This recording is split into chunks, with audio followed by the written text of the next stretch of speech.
வணக்கம். இன்றைக்கு ஒரு சிறிய கதையின் மூலமாக தியானத்தின் பயன்பாட்டை குறித்து நாம் பார்க்கவிருக்கின்றோம். ஒரு ஊரில் ஒரு சிறிய கிணறு இருந்தது. அந்த கிணற்றில் ஒரு முதலை வாழ்ந்து வந்தது. பல ஆண்டுகளாக அந்த கிணற்றில் இருந்த மீன்களையும் தவளைகளையும் மற்றும் சிறிய உயிரினங்களையும் உணவாக உண்டு வாழ்ந்து வந்தது.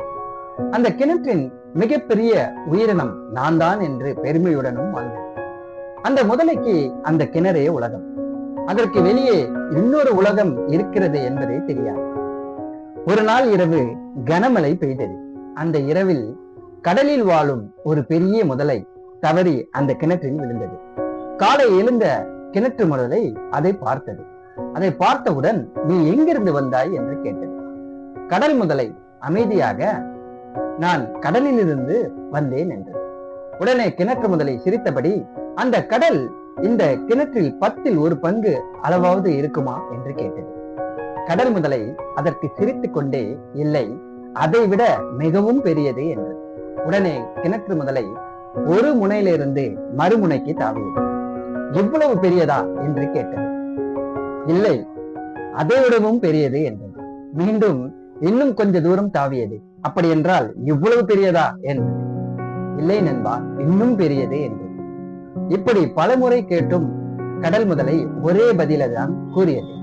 பிறகு அது மெதுவாக சொன்னது, நண்பனே, நீ இந்த கிணற்றை தவிர வேறு எதையும் பார்த்ததில்லை. அதனால் தான் இதுதான் உலகம் என்று நினைக்கிறாய். ஆனால் கடல் என்பது கண்களால் முழுவதும் பார்க்க முடியாத அளவுக்கு பறந்து விரிந்தது. இதை கேட்ட கிணற்று முதலை நம்பவில்லை. நீ பொய் சொல்கிறாய் என்றது.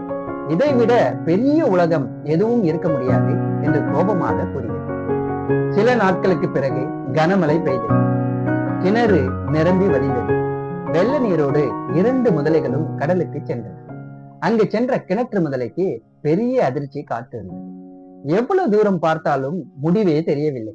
அந்த கணத்தில் அதன் அகங்காரம் உடைந்தது.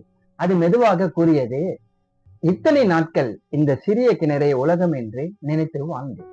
இன்றுதான் உண்மையான உலகத்தை பார்க்கிறேன். நான் கற்றுக்கொள்ள வேண்டியது இன்னும் எவ்வளவோ இருக்கிறது என்பதை இப்போதுதான் புரிந்து கொண்டேன்.